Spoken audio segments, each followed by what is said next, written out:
I was doing a lot of many things at Ragdale, but I came to work in on the prairie. I never know if I'm in it or on it. Sometimes it feels both. And I'm working with a character, a masked character that I've been traveling with. And so he started out in the studio in more secluded settings, and so Ragdale was a perfect space to bring him out, kind of work in the landscape, work around, have the character be and function around other people. So I just thought it was an interesting space to do that.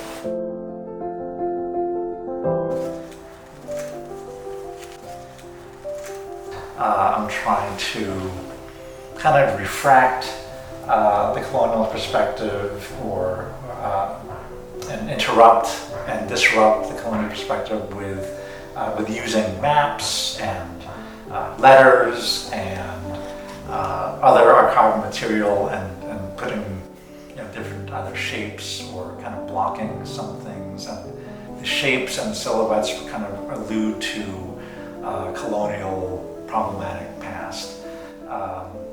And it's been a challenge. It's been really, it's been kind of emotionally challenging, artistically challenging, but I've been enjoying this exploration. I thought when I came here it was going to be more about organizing my new manuscript and being very orderly and coming up with a plan for expanding it into a full-length book.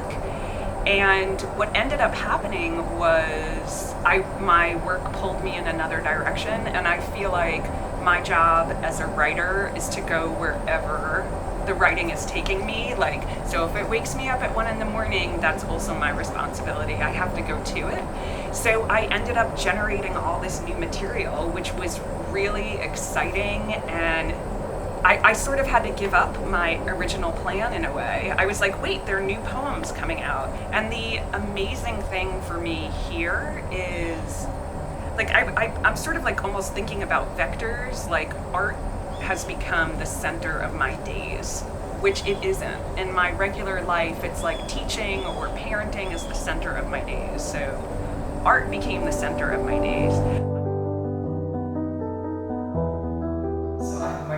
Called Proxima Vera, and and I'm just kind of again exploring ways to bring visual poetry to people in all kinds of spaces, whether it's galleries, special collections, book fairs, thinking about different ways for audiences to access visual poetry and have really meaningful encounters.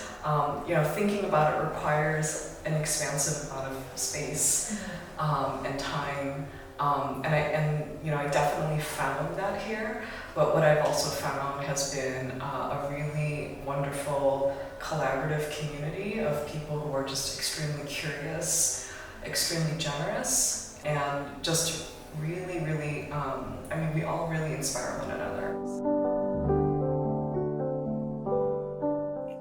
Being surrounded by writers was fun. I talked a lot about different people's approaches to the process of writing, what different tenses people were writing in. Like, did a lot of nerding out about writing, having time in nature to sort of decompress and refuel that kind of creative energy that sometimes can get sucked out of you in the city or in the day-to-day buzz of life. The Prairie Tour was specifically enjoyable to me, and I think but there was a part where Jess, who gave the Prairie Tour, told us that the health of the prairie was dependent on the diversity of plants in the prairie, and it just felt like a really good metaphor for, she related it to humanity and thinking about disabled people as having something to teach and offer and not burdens to a system. So that was very related to my work, and I know another disabled author who writes about the prairie and the body and environmentalism, Eli Claire. So that was really beautiful.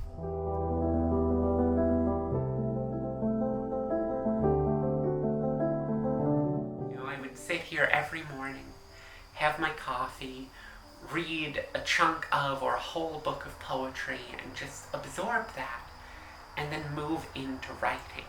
And something about the sights and sounds and smells of this space moved me so far from kind of the rut I'd started to get into in my own apartment.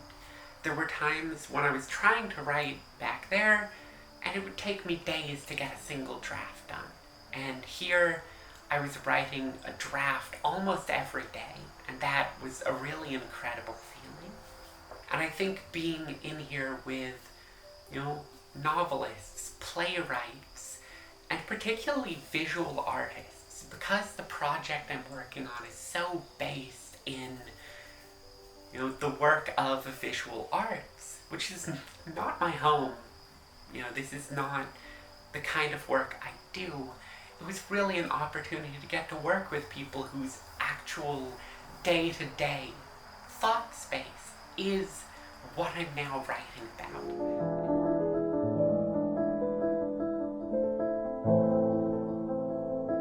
I am currently working on a multimedia project called Llevo Buena Malerva, which is both a mixed genre book as well as a multimedia project that re-scripts and remaps New York and California, the East and West Coast, and the Atlantic and the Pacific worlds. And that project interweaves both written, visual, sonic, and movement elements. And what originally was conceived as a book project remains so, and is also becoming an installation, performance, and interactive narrative website. In terms of this multi-part response to that question, how do you survive and pursue your passions? One, I think, is finding communities that will love and support you, whether they're artistic, whether they're in the educational realm. Maybe it's that one teacher or librarian who lets you,